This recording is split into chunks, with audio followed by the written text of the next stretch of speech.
My name is Natalie Williams. I was 28 and had been gone from home for 5 long years, carving out a life in places my parents never cared to visit, wearing a uniform they'd never wanted to see. Still, when my mother's text arrived, just a single, cheery sentence, "Family dinner this Sunday, everyone's coming," I packed a bag and made the drive back to our little Montana. The air was sharp with the first hints of winter, and every familiar streetlight flickered with old memories, both sweet and bitter. As I pulled into the driveway, I could see the silhouettes of my father, mother, and brother through the kitchen window, laughing, already a world apart. That night I would take my seat at the family table, just another plate among many, pretending not to notice the side glances, the soft sighs, the jokes about my adventures, but none of them knew that a single moment was coming. A moment that would force them to see me for who I really am. If you've ever sat quietly at a table where no one sees you, this story is for you. I hadn't crossed the threshold of my parents' home in so many years, yet everything about the place was unchanged. The porch creaked the same way it had when I used to sneak out as a teenager. My mother's wind chimes, faded and cracked, still caught the faintest breeze, tinkling nervously like they too were waiting to see how the night would unfold. I paused for a moment at the door, letting my breath settle and my heart slow. Then I opened it, stepping back into the house that had never quite felt like home. Warmth and light spilled from the kitchen.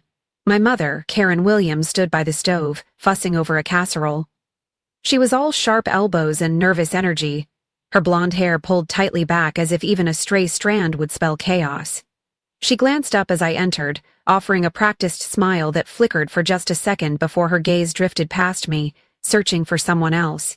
"Natalie, you made it. Take your coat off, dinner's almost ready."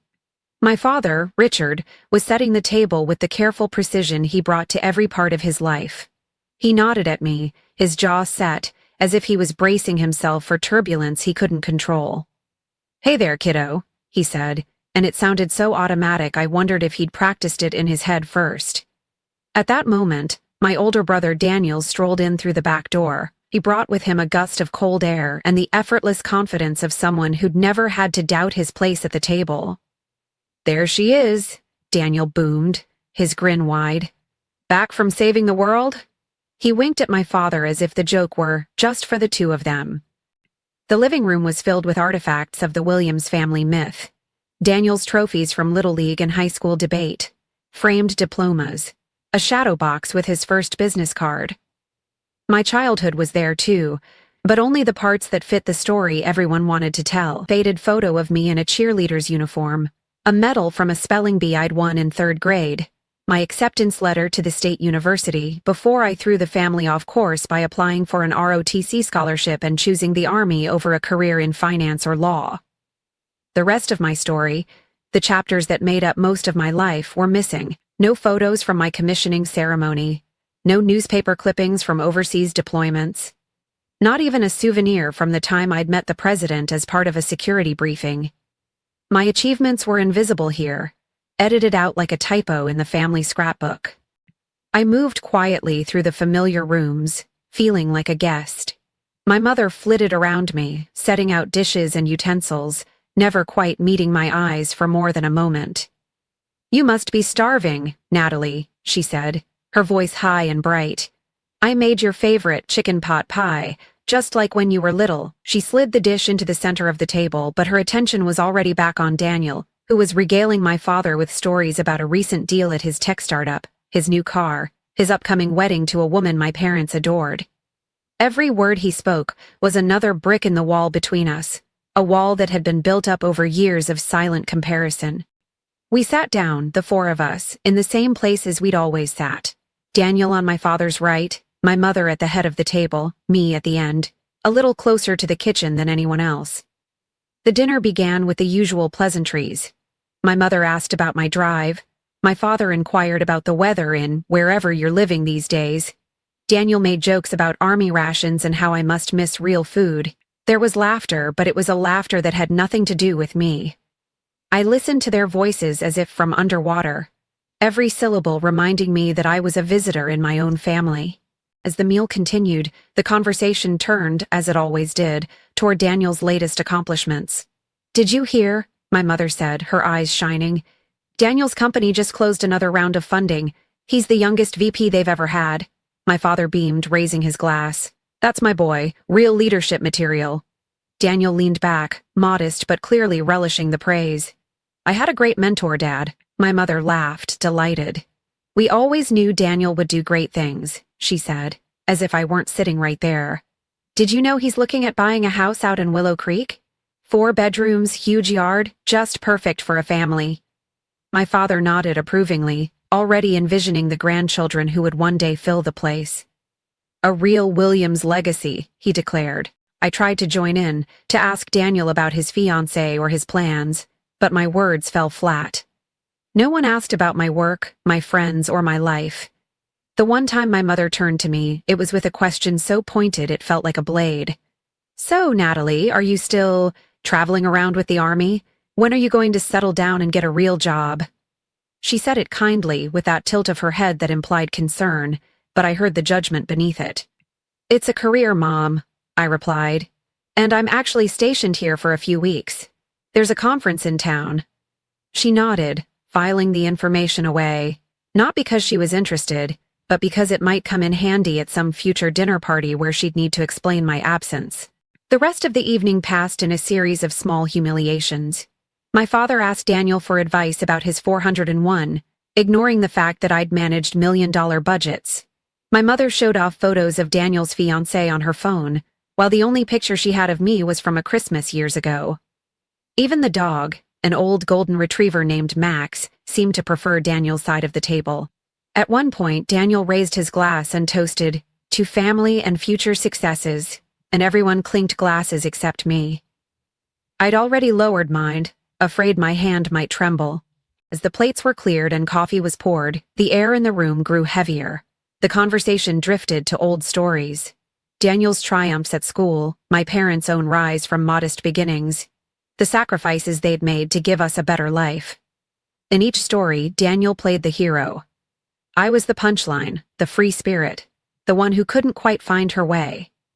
Remember when Natalie wanted to be an astronaut? My father laughed. She hated math, my mother joined in, but she did make a mean apple pie. They meant no harm, or so I told myself, but I felt myself shrinking, becoming smaller with every word. The worst part was not their words, but their certainty. My family didn't see themselves as cruel. To them, this was all good-natured ribbing, the gentle teasing that passed for love in our house. They didn't know what it was like to sit at that table and feel like the ghost of a daughter they'd never quite gotten. They didn't realize how every small slight cut deeper because it was so casual, so effortless. After dinner, my mother brought out dessert, apple pie, of course, and Daniel's fiancée called on FaceTime.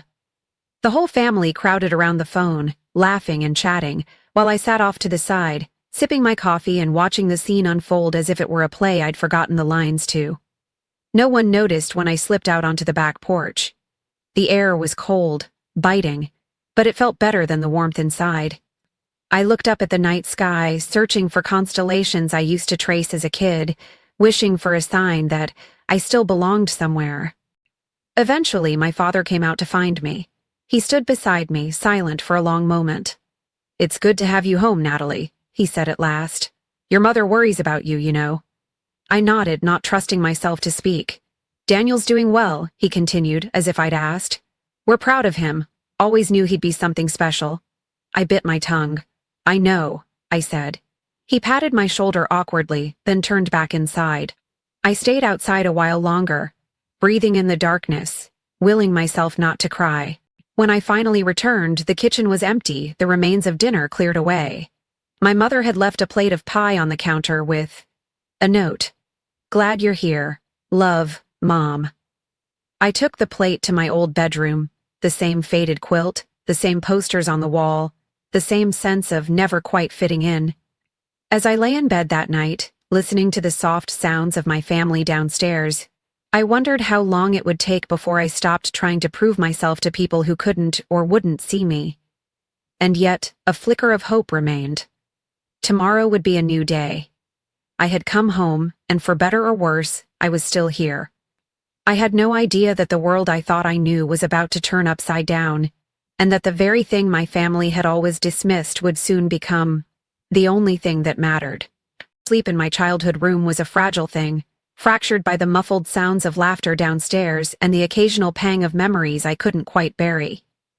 The old quilt itched, the mattress sagged in the middle, but mostly it was the ache in my chest that kept me awake. My mind wandered through all the other times I'd returned home, hoping things might be different. It just faded at the edges. The next morning, sunlight filtered through yellowed curtains and painted stripes across the floor. I sat up, noticing the box of keepsakes in the corner. Inside were a few medals from high school, some letters from friends who'd drifted away, a dried corsage from prom.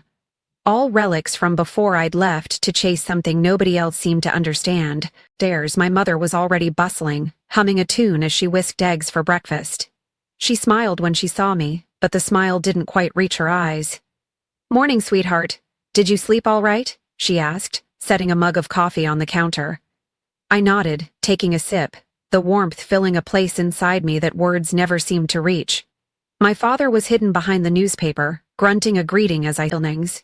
Daniel walked in, hair still perfect, freshly showered, already dressed for success. "Big day today," he announced, sliding into a chair. "Got to take a few calls before the meeting, but I can't wait to show you all the new plans for the office." My mother beamed. "You work so hard, Daniel. You really make us proud." I tried to join the conversation, asking about the company's latest project, but was met with a polite, brief summary before the topic veered back to Daniel's achievements. Mom fussed over his shirt, telling him he looked just like his father at that age. Dad nodded, pride flickering in his eyes, and said, "You know, Daniel, your uncle called yesterday asking about that deal you closed. Word's getting around." Daniel accepted the praise with practiced humility, never glancing my way. After breakfast, my mother began clearing dishes and casually turned the conversation to my life. "So, Natalie, is the army still sending you everywhere?" Her tone was gentle, but beneath it was a weariness, a hope that I'd soon come to my senses. "Yes," I replied, "but I'm actually here on official business for a few days. There's a joint project with Pinnacle Defense. I'll be working from town." The words seemed to hang in the air, but she just smiled, her mind already elsewhere. "You should talk to Daniel about real estate while you're here. He's about to close on that house in Willow Creek. Isn't that right, honey?" Daniel nodded, launching into a story about the 3-car garage, the perfect yard, how he'd already picked out a spot for a grill. My father leaned forward, attentive, asking questions about square footage and investment potential.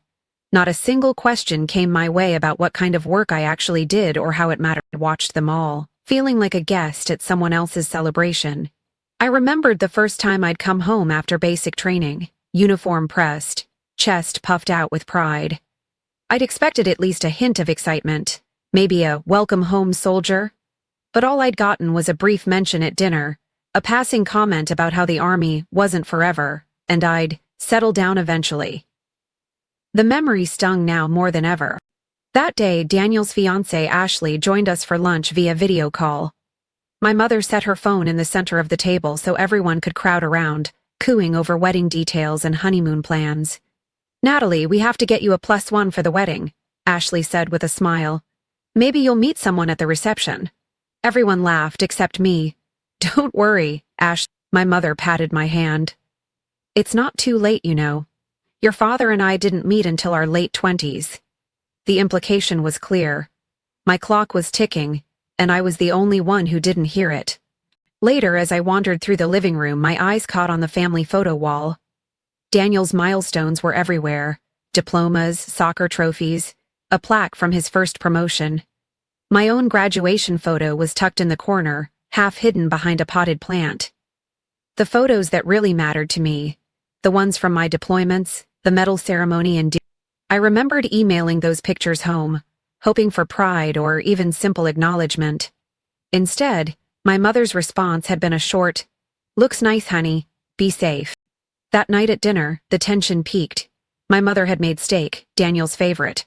Conversations sparkled around his work, Ashley's new job, the couple's plans for the holidays. My father leaned back, glass of red wine in hand, and said, "Daniel, you're going places. We're lucky to have a son like you." He didn't look at me. Daniel smiled and raised his glass in a toast. "To family, and to all our hard work paying off." I clinked my glass out of obligation. A few minutes later, my mother turned to me, voice light but sharp. So, Natalie, do you think you'll ever put down roots? Maybe stay in one place, settle into something stable? There's nothing wrong with changing your mind, you know. I swallowed. I like my job, Mom. I'm making a difference. We just finished a project that's going to help protect hundreds of people. My father barely glanced up. That's nice, honey. Still, Daniel's work is really taking off. You could always think about getting your MBA. Never too late to pivot, right? Daniel grinned. You could come work at Pinnacle. Maybe there's an opening in HR. My mother's laughter tinkled, not unkind, but unthinking, the sound of 100 small cuts adding up over the years. After dinner, as my parents and Daniel cleared the table, I stayed behind, staring at the pattern in the wood. I remembered other dinners, other slights, graduating with honors, only to be told, "It's not like you're a doctor or a lawyer." Getting my first commendation in the field, only to hear, "That's good, but are you safe? Maybe you should do something easier." The time I'd called home after a tough mission, hoping for comfort, and all my mother could say was, "Have you thought about teaching instead?" I felt the old familiar ache swell in my chest, a mixture of grief, anger, and exhaustion.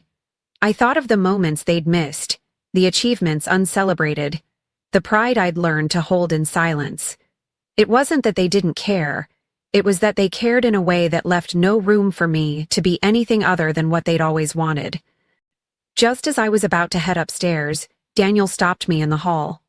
"Hey, Nat," he said, lowering his voice. "Don't let them get to you, okay? Mom and Dad they worry. They don't mean anything by it." I managed a tired smile. "I know, but sometimes it feels like I'm invisible." He shrugged, helpless. "You're not invisible, just different." I nodded, wishing I could believe him. That night, I sat in bed, staring at the ceiling, listening to the hum of the house around me. I scrolled through my phone, reading old messages, searching for some evidence that I was more than just the family afterthought. The words from earlier echoed in my mind, "Em la gue dina tronc na fieng tu hau car." The sentence had fallen so casually from my mother's lips, but it had landed with the weight of a lifetime. I tried to tell myself it didn't matter, that I didn't need their approval. But the ache didn't fade. Somewhere, deep down, I still wanted them to see me. I still wanted to come home and belong. But as I drifted toward sleep, I knew tomorrow would demand more of me than they could ever understand. And I promised myself that if they weren't going to see what I'd accomplished, the world would soon make it impossible for them to. The next morning dawned with a sharp blue coldness outside my window, sunlight glinting off froth-streaked grass. I woke early, running through a ritual so ingrained it felt like muscle memory, stretching out the wrinkles in my uniform, checking every pin and insignia for perfect alignment, lacing up my boots just so. In that quiet moment, I felt a flicker of the pride I'd tried so many times to share with my family, an identity so clear, so hard-earned, and yet so misunderstood in this house. I glanced in the mirror, searching for traces of the uncertain daughter my parents saw, but instead found the calm, steady gaze of a soldier who'd led teams, made decisions in crises, and stood her ground when it mattered most. I pinned on my silver eagle, took a slow breath, and prepared myself to step into a world that finally recognized what my family never had. Downstairs, the house was quiet. My father was already gone, no doubt hurrying to his early meeting at Pinnacle Defense Systems. My mother's voice drifted from the living room as she talked on the phone with an aunt, discussing Daniel's house search and speculating about which neighborhood Ashley might prefer. She saw me standing in the doorway, eyes flicking over my pressed uniform before returning to her conversation. "All right, I have to go. Natalie's off to save the world again," she said lightly, offering me a quick, distracted smile as she hung up. I simply nodded and headed for the door. Died on the side, my breath fogged in the crisp air as I crossed the driveway. I got into my rental car and sat for a moment, the engine idling, gathering the courage that had gotten me through years of deployment but was somehow harder to summon in my hometown. I drove across town, passing familiar storefronts and the old playground where Daniel and I used to race bikes, now faded and half forgotten. The Pinnacle campus rose on the edge of the industrial park, all steel and glass and buzzing with purpose. I parked in the visitor's lot, collected my documents, and approached the security desk, flashing my military ID. The guard's eyes widened when he saw my rank. "Good morning, Colonel Williams. We've been expecting you." He stood a little straighter, handing me a visitor's badge even though my clearance was far higher than anyone else in the building. "Your escort will be right down." A few minutes later, a young assistant, nervous, clutching a clipboard, led me through a maze of hallways lined with framed patents and group photos. "The conference room is just ahead, ma'am. The executive team is assembling now." I thanked him, my voice even and formal, slipping easily into the part of myself I'd honed over years of service. Inside the conference room, the atmosphere was tense with anticipation. Engineers and project leads murmured among themselves, stealing glances at me as I took my seat near the head of the table. My father was there, pacing by the whiteboard, clearly anxious about the upcoming presentation. He glanced up and froze when he saw me, his eyes flickering with confusion, then embarrassment, as he processed the uniform, the rank, and the unexpected presence of his daughter in a space he'd considered his domain. "Natalie?" he said quietly, barely believing it. Before I could answer, the CO swept in, a striking woman in her 50s, all sharp edges and controlled authority. She strode across the room, her handshake firm and her greeting warm. "Colonel Williams, thank you for joining us in person. We're honored to have your expertise on this project." Her words rang out, carrying to the farthest corners of the room. My father stared, trying to reconcile the daughter he'd dismissed with the figure now being greeted as an equal by his own boss. The other executives introduced themselves with varying degrees of awe. I recognized a few names from email threads, but most of these men and women had never imagined the Army liaison was someone so young, let alone the person their colleague had called the black sheep. As people settled, I opened my folder and quietly reviewed the project files, line items, security protocols, testing results, waiting for the meeting to begin. Soon the room was full, department heads, engineers, and even Daniel, who'd arrived late, cheeks flushed and tie slightly askew. He did a double take when he saw me, confusion flickering across his features. "Nat, what are you doing here? And why are you—" His words faltered as he took in the silver eagle on my collar, and for once he was speechless. The CEO called the meeting to order. "Let's get started. As you all know, today's review is a critical milestone for our joint initiative with the Department of Defense. Colonel Williams, representing the Army's interests, will be evaluating our progress and making recommendations before we move to the next phase. Colonel, we look forward to your feedback." She turned to me with respect, and the rest of the room followed suit, stood, clearing my throat, and began outlining my analysis.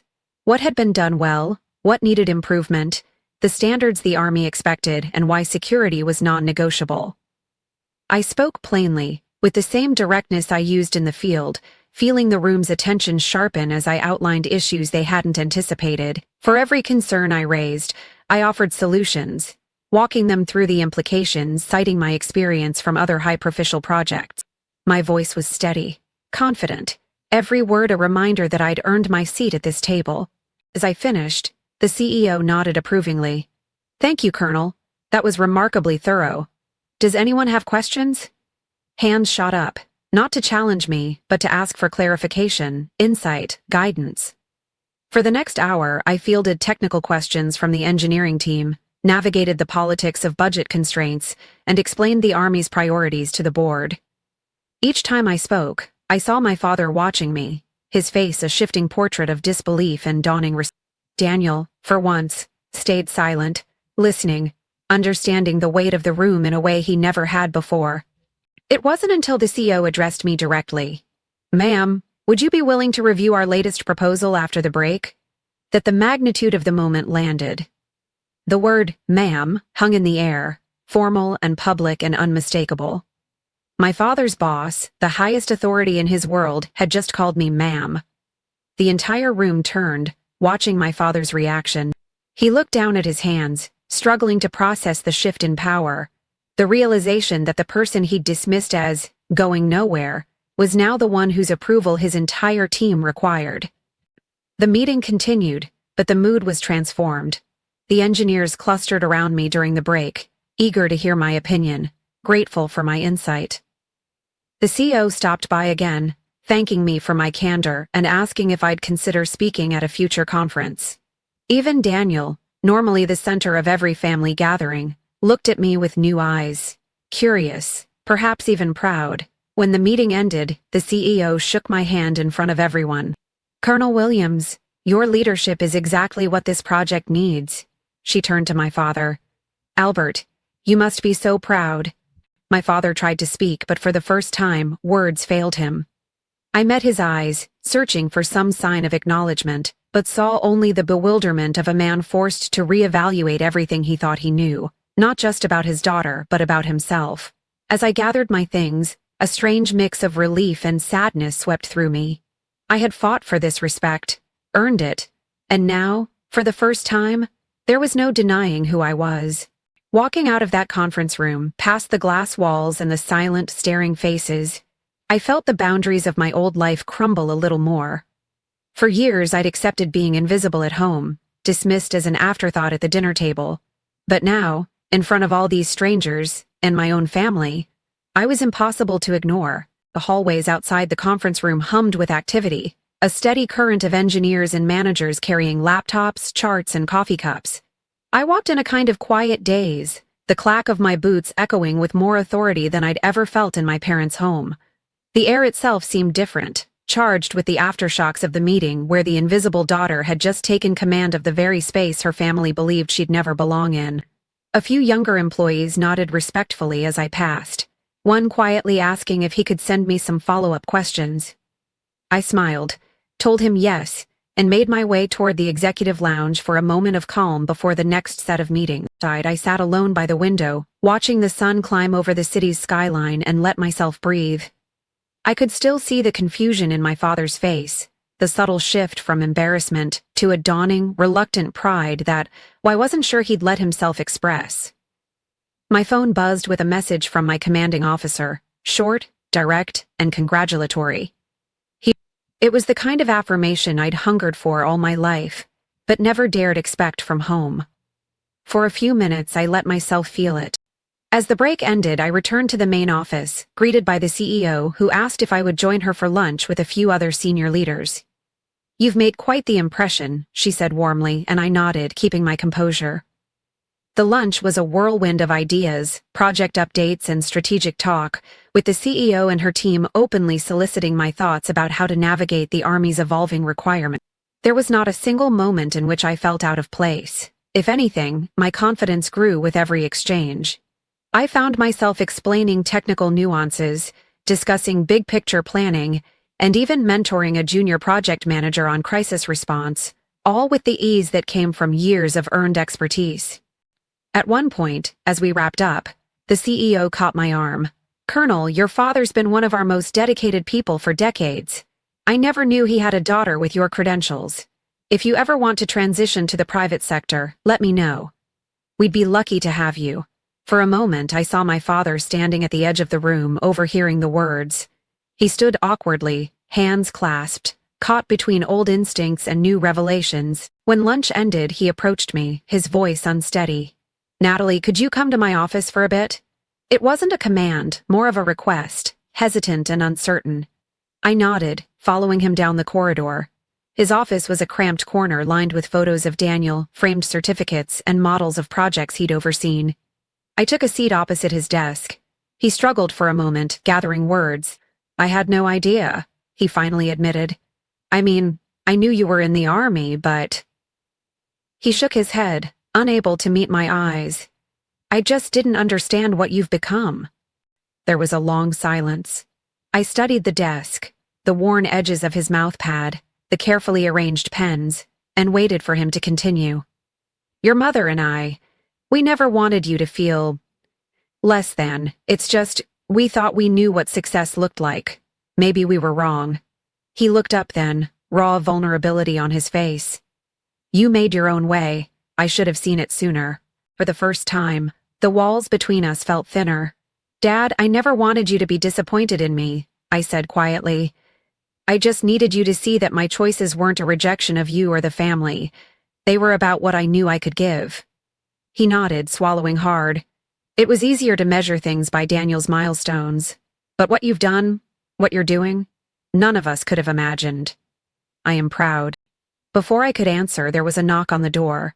Daniel poked his head in, awkward and uncharacteristically nervous. "Can I join?" he asked. My father gestured him in, and Daniel sat on the edge of the spare chair, elbows on knees. Got to admit, Nat, I had no idea either. I always thought the army was just, well, you know, marching and stuff. But seeing you today, you ran that room. Even Mom called me during lunch, freaking out. She said, "Our daughter is a colonel. Do you know what that means?" He laughed, shaking his head. You really showed them, all of us. Felt the first thaw of years-long frost, something gentle and uncertain blooming in the space between us. It took a while for me to realize, I said, but I never needed to outshine anyone. I just needed you all to see me as I am.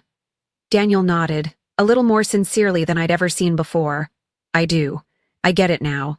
I'm sorry for all the times I joked or brushed you off. You've got guts. More than I ever will. There was an awkward pause, then he added, Mom's planning a big dinner tonight. I think she wants to make it up to you. That evening, back at the house, I found my mother in the kitchen, sleeves rolled, flour dusting her hands as she rolled out dough.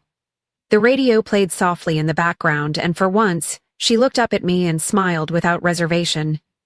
I hope you're hungry. I'm making everything you like. I laughed, feeling some of the old wounds loosen their grip. I'm starving, I admitted, and she laughed, brushing a strand of hair from her face. You were always hungry after soccer practice.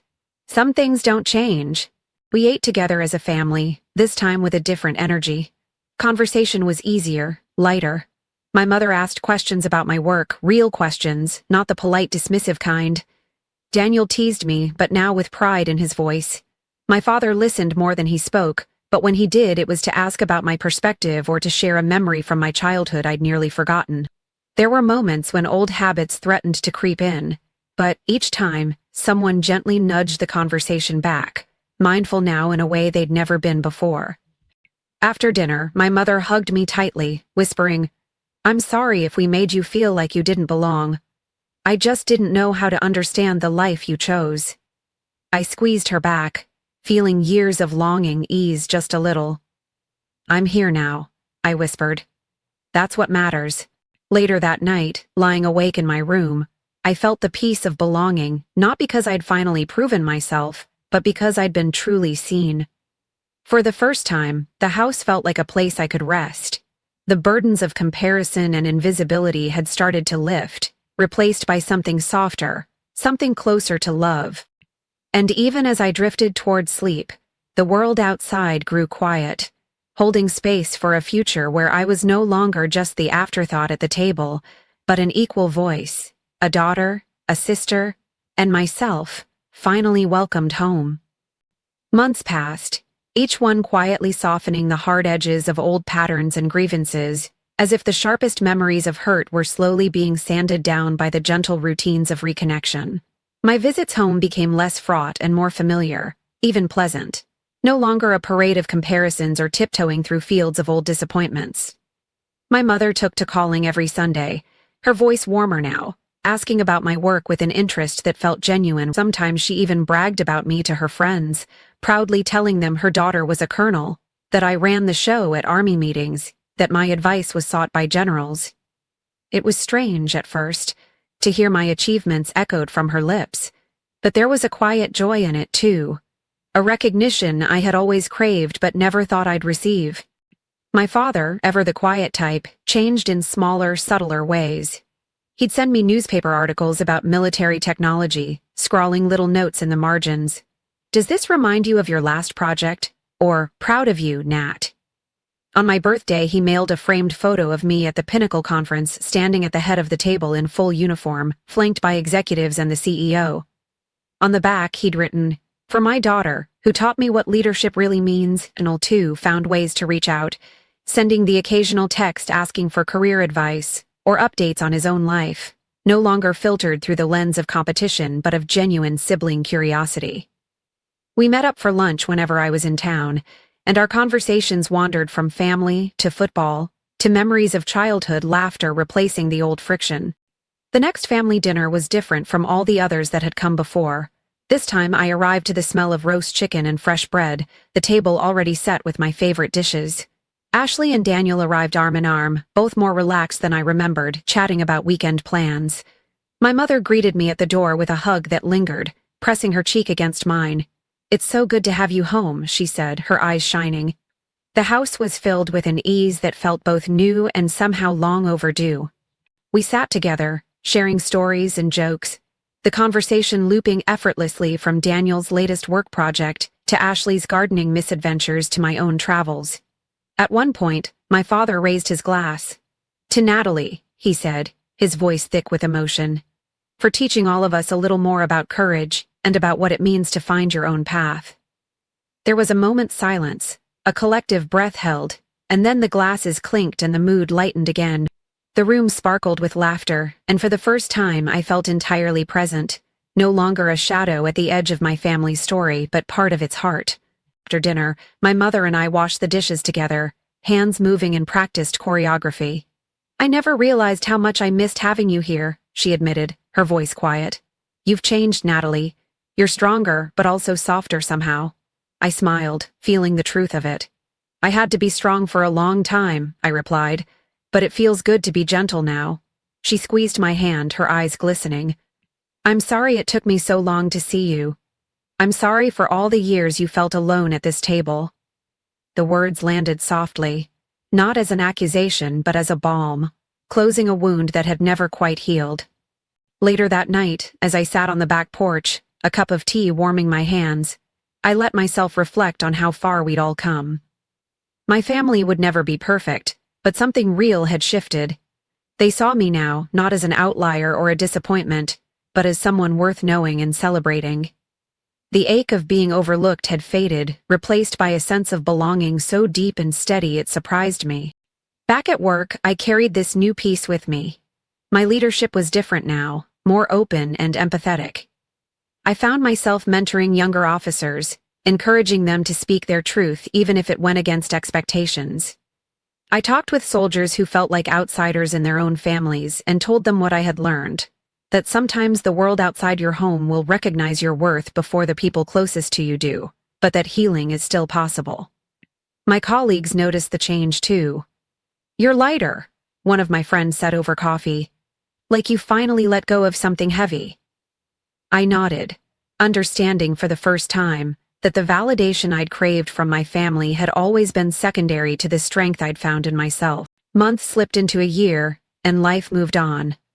My parents came to visit me in the city, walking the National Mall with the pride of tourists, but the familiarity of people who had learned to appreciate the world through my eyes. We ate at my favorite restaurant, shared stories, and made new memories. There were still moments of awkwardness, the occasional old habit surfacing, but we navigated them together, gently and with more understanding than ever before. On the anniversary of that pivotal dinner at Pinnacle, my mother sent me a message. "1 year since we learned who you really are, and I'm still learning every day. Thank you for not giving up on us." I stared at the message for a long time, feeling the full weight of her words. The truth was, I hadn't given up, on them or on myself. I'd simply chosen, again and again, to keep showing up, to keep standing at my window that night, city lights glittering far below. I understood that my family's acceptance was not the end of my journey, but simply a part of it. I had made peace with my story, and in doing so, had given those I loved the chance to know me truly, deeply, finally. I no longer needed to prove myself, no longer feared being unseen. Instead, I welcomed each new day with gratitude, determined to live fully in the light of my own becoming, and to offer that light to anyone still searching for a place at their own family's table. And so, the seasons changed. Spring thawed the last of winter's bitterness, and my parents' house, once so heavy with old resentments, filled up with sun and easy laughter.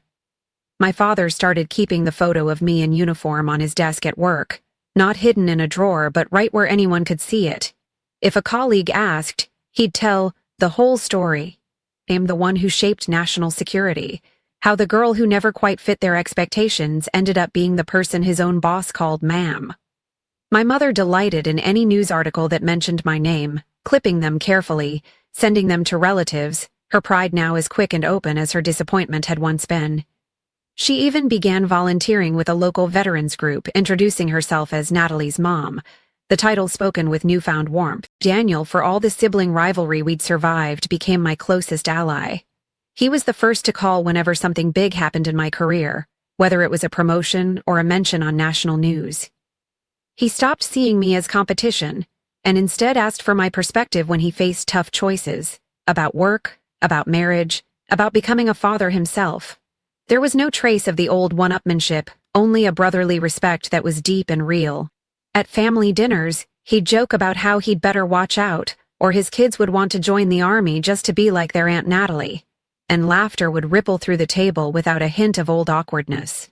Even Ashley, his wife, shared with me one quiet evening that she'd once felt sorry for me, always on the road, missing holidays and celebrations. Now, she confessed, I hope our daughter grows up with your strength. You always stood your ground, even when no one else understood. It was the kind of validation I never expected, sweet and simple, healing the wounds I'd carried for so long. The family home itself changed too.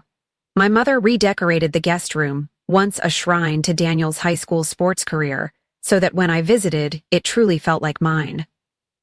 She set out fresh towels, a little vase of flowers, and on the bedside table a framed photo of me shaking hands with the CEO at Pinnacle, beaming in my uniform. There were other little touches, a mug with my Army insignia, a new flag hung outside on national holidays, books about military history stacked on the coffee table. My world, once kept outside the walls of this house, was now woven into its daily life. My parents asked about my work in ways that weren't perfunctory but real. Questions about my projects, my team, what leadership in the Army meant on a personal level. My mother sent me care packages at my postings, always including a handwritten note about how proud she was, how grateful for the sacrifices I'd made. My father even traveled to a military conference where I was speaking, sitting quietly at the back, tears in his eyes as he listened to me command the room. Holidays took on new meaning. That Christmas, for the first time, my family insisted on visiting me rather than the other way around. We toured the city, saw the monuments, and I showed them the base where I worked. I watched as my father stood straighter, my mother beamed, and Daniel took photos of his children posing by the entrance sign, all of them genially delighted to share in this world I'd built for myself. In the evenings, we gathered in my apartment, cooking together, telling stories, and when I recounted the day Dad's boss had called me ma'am in front of the whole boardroom, the pride in my family's faces was radiant. My father would add, his voice trembling with affection, "That was the moment we understood, Nat. You didn't just find your own path, you made it so we could follow." Professionally, I found new confidence, a sense of ease that came not from proving myself to the world, but from finally being at peace within. I was promoted again, this time to oversee a division tasked with shaping policy and mentoring younger officers. I became the one others came to for advice, the one who advocated for soldiers who felt overlooked or out of place. When asked to speak at leadership forums, I shared not just the lessons of command, but the story of a family who had learned painfully, honestly, how to see one another again. It wasn't perfect, of course. Old habits sometimes resurfaced. There were days when my mother would fret over a deployment, when my father would unconsciously compare Daniel's business milestones to my own. But we could talk about it now. When I felt unseen, I could say so and be heard. When I felt alone, I knew I could call and they would answer. The greatest shift, perhaps, was internal. I let go of the desperate longing to belong, the need to twist myself into someone else's ideal. In its place grew a quiet acceptance, a knowledge that I was enough, that I was valued, both at home and in the world. The validation from my family was precious, but it no longer defined me. I had learned to stand alone, to carry my own light, and to invite others into it. Not on the anniversary of that first dinner back, the night they'd all dismissed me as nothing, and the day after, when Dad's boss changed everything. I hosted my family at my place, cooking the very meal my mother used to make. I set the table myself, making sure everyone's favorite dish was included. After we finished eating, I raised a glass. "To family," I said, my voice strong. "To the hard work of understanding each other, and to the love that keeps bringing us back together." My father's eyes shone, my mother squeezed my hand, and Daniel clinked his glass against mine. There was no need to say anything more. In that moment, everything unspoken was understood. I belonged, fully and finally, not because I'd become who they wanted, but because we had all learned to see and cherish one another as we truly were. And as the night wore on and laughter filled my home, I knew that whatever lay ahead, whatever promotions, deployments, or new beginnings might come, I would always carry with me the healing and hope of having found my place at the table. And so, as my story rounded a quiet bend, I found myself looking back not just at the pain and doubt that had shaped so much of my journey, but also at the transformations, some small and private, others sweeping and unmistakable, that had quietly remade my family and myself. Our relationships, once brittle and transactional, had matured into a kind of gentle partnership. We had learned to reach across our differences, to listen instead of assume, to give each other room to grow. Even in the smallest gestures, these changes showed. My mother calling to ask if I'd eaten after a long flight. My father forwarding articles about women in leadership. Daniel inviting me to join his family's summer barbecue. My nieces and nephews running up for hugs, proud to introduce me as the coolest aunt ever. I continued to rise in my career, now often traveling between cities, countries, and conference rooms, carrying both the weight and the wisdom of my experiences. Wherever I went, I was aware of how my presence had changed, how I entered new rooms with a different kind of certainty, unafraid of being underestimated. I had become not just a leader in uniform, but a mentor and an advocate, reaching out to soldiers and young women who struggled to find their place, just as I once had.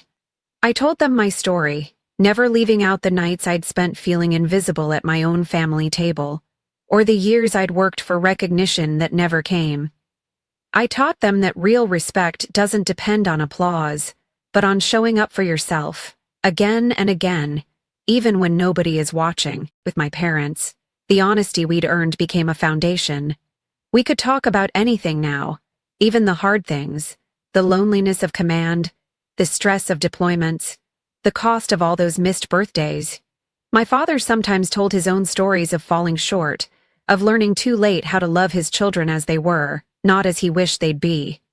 My mother admitted that she'd been afraid for me and that her distance was sometimes just worry in disguise. But those confessions no longer hurt. They freed us, making space for gratitude and forgiveness. Daniel's family grew, and so did our bond.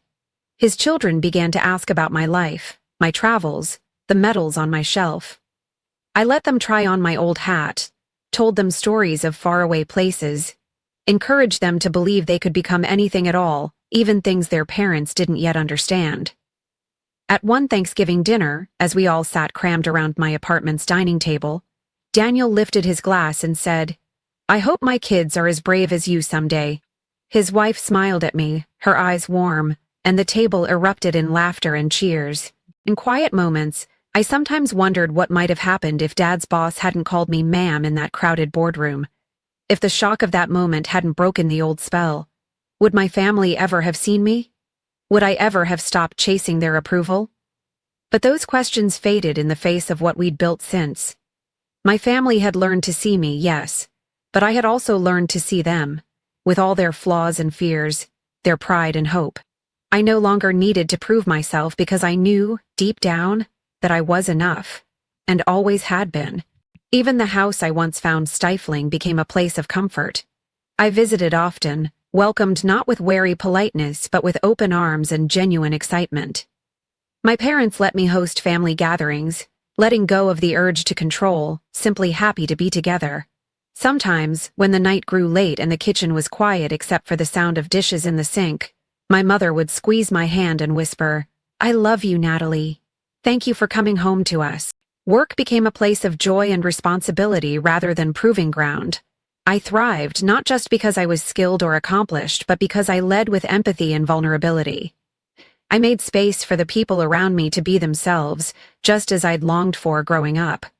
My life was full, sometimes busy, sometimes overwhelming, but anchored now by the love I had helped repair. On the anniversary of that fateful family dinner, I walked through the city, the memory of that painful night softened now by time.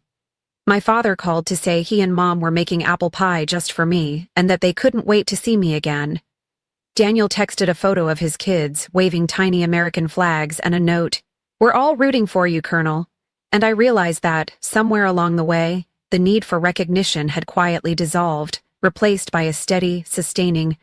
I was no longer a daughter seeking permission to belong, no longer a soldier desperate for acknowledgement. I was simply Natalie, strong, whole, at home in her own skin. The journey had taken years, had required courage, heartbreak, and perseverance.